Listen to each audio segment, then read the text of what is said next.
వామాకుతో రోటి పచ్చడి ఎప్పుడైనా తిన్నారా? తినకపోతే ట్రై చేద్దురండి. ఓకే. ఫ్రెష్‌గా ఉన్న వామాకులు తెంపుకోవాలి. ఓకే.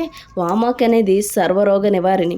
వామాకు జీర్ణశక్తిని పెంచుతుంది. మలబద్ధకాన్ని తగ్గిస్తుంది. లివర్ క్లీనింగ్‌లో పనిచేస్తుంది. మలేరియా, వైరల్ జ్వరాలతో ఉపశమనం పొందిస్తుంది. తలనొప్పి, మైగ్రేన్‌ని కూడా తగ్గిస్తుంది. కొలెస్ట్రాల్ బరువు తగ్గడం కూడా చాలా సహాయపడుతుంది. కీళ్ళ నొప్పులను కూడా తగ్గిస్తుంది. రోటి పచ్చడి కోసం వామాకుని కడిగి పక్కన పెట్టుకోవాలి. ఒక కళాయి తీసుకొని అందులో ఒక కప్పు నువ్వులు తీసుకొని బాగా రోస్ట్ చేసుకోవాలి. నువ్వులు కొంచెం కలర్ చేంజ్ అయ్యే వరకు, ఒక మంచి అరోమా వస్తుంది, ఒక మంచి స్మెల్ వచ్చే వరకు దాన్ని బాగా వేపుకోవాలి. వేపుకున్న తర్వాత తీసి పక్కన పెట్టుకోవాలి. సేమ్ కళాయిలో కొంచెం ఆయిల్ వేసి శనగపప్పు వేయాలి. ఒక స్పూన్ శనగపప్పు వేసి బాగా కలుపుకోవాలి. తర్వాత ఒక స్పూన్ మినపప్పును కూడా వేసుకోవాలి. మినపప్పును కూడా వేసుకొని బాగా రోస్ట్ అవనివ్వాలి. దాని కలర్ గోల్డెన్ కలర్ చేంజ్ అయ్యే వరకు దాన్ని బాగా ఫ్రై చేసుకోవాలి. బాగా ఫ్రై చేసుకున్న తర్వాత ఆల్రెడీ నువ్వులు పెట్టిన గిన్నెలో కాకుండా వేరే బౌల్ తీసుకొని ఇవి సెపరేట్ చేసుకునేటప్పుడు వేరే బౌల్లో వేసుకోవాలి. ఓకే. ఈ మినపప్పు బాగా రోస్ట్ అయిన తర్వాత జీలకర్ర వేసుకోండి. జీలకర్ర వేసుకున్న తర్వాత ఈ 3 బాగా కలర్ చేంజ్ అయ్యే వరకు, వీడియోలో చూపిస్తున్న విధంగా కలర్ చేంజ్ అయ్యే వరకు బాగా ఫ్రై చేసుకొని నువ్వులు తీసుకునే ప్లేట్ కాకుండా ఇంకొక ప్లేట్లో పెట్టుకోవాలి.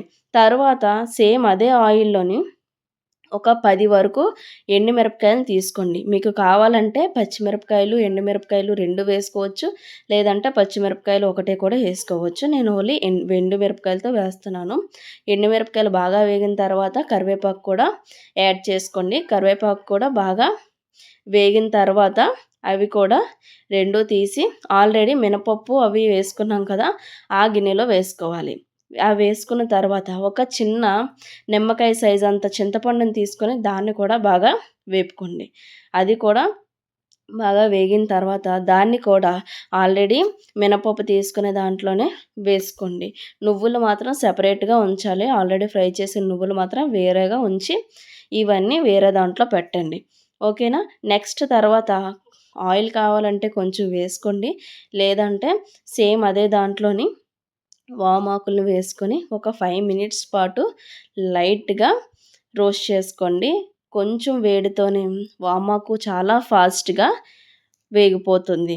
ఓకే. కొంచెం అటు ఇటుగా మంటని లో ఫ్లేమ్‌లో పెట్టుకొని బాగా కలుపుకోవాలి. మంటను మాత్రం ఎక్కువ పెట్టుకోకూడదు. మంటని ఎక్కువ పెట్టుకోవడం వల్ల వామాకులో ఉన్న హెల్త్ బెనిఫిట్స్ అన్నీ పోతాయి. సో, మంటని లో ఫ్లేమ్‌లో పెట్టుకొని మనం వామాకుని బాగా రోస్ట్ చేసుకోవాలి. తర్వాత కొంచెం ఒక టీ స్పూను పసుపును కూడా యాడ్ చేసుకోండి. టీస్ నేను వీడియోలో చూపిస్తున్న విధంగా బాగా కలుపుకోవాలి. చూసారా? వామాకు ఇలా ఏగే వరకు వేపుకోవాలి. తర్వాత రోటిని బాగా కడుక్కొని అందులో ఫస్ట్ నువ్వుల్ని వేసి బాగా దంచుకోవాలి. దంచుకొని బాగా రోట్లో తిప్పాలి. వాటర్ ఏమీ యాడ్ చేయకండి. అలానే పట్టుకొని బాగా తిప్పండి. కొంచెం టైం పట్టినా సరే రుచి మాత్రం చాలా బాగుంటుంది. ఈ రోట్లోని బాగా తిప్పుకోవాలి. నువ్వులు కొంచెం నలిగిన తర్వాత ఆల్రెడీ మినపప్పు, శనగపప్పు అవన్నీ ఆల్రెడీ వేరు చేసి పెట్టుకున్నాం కదా, అవన్నీ తీసి అవి కూడా రోట్లో వేసుకొని బాగా మెత్తగా దంచుకోవాలి. మెత్తగా దంచుకొని చుట్టూ తిప్పుకోవాలి.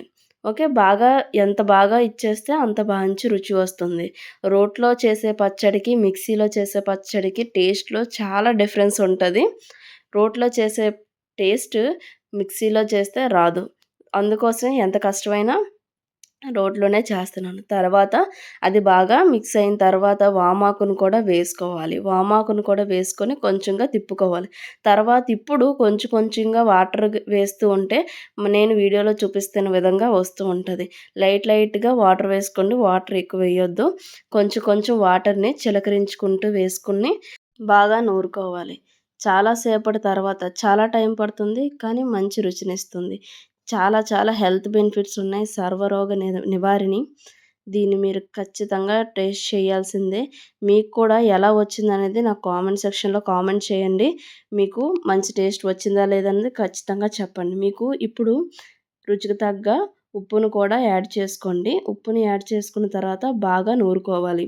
బాగా నూరుకున్న తర్వాత మీకు కావాలంటే పచ్చి ఆనియన్స్ కట్ చేసి ఇప్పుడే వేసుకొని వీటిలతో పాటు నూరుకోవచ్చు. లేకపోయినా పర్వాలేదు. దీన్ని తాలింపు వేసుకున్నా పర్వాలేదు, వేసుకోపోయినా పర్వాలేదు. చాలా రుచిగా వచ్చింది. నేను చూపిస్తున్న విధంగా ఇలా ఉండాలి. ఓకేనా? నీళ్ళు మాత్రం ఎక్కువ యాడ్ చేయకండి. ఇలా తింటేనే చాలా బావుంటుంది.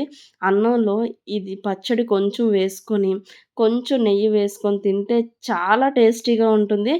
మీకు ఈ వీడియో నచ్చినట్టయితే లైక్ చేయండి, షేర్ చేయండి, సబ్స్క్రైబ్ చేయండి. మీరు ఈ రెసిపీ ట్రై చేసినట్టయితే ఖచ్చితంగా కామెంట్ సెక్షన్‌లో కామెంట్ చేయండి. టేస్ట్ అనేది ఎలా వచ్చిందనేది. Thank you so much. Subscribe చేసుకోండి మరిన్ని వీడియోస్ కోసం.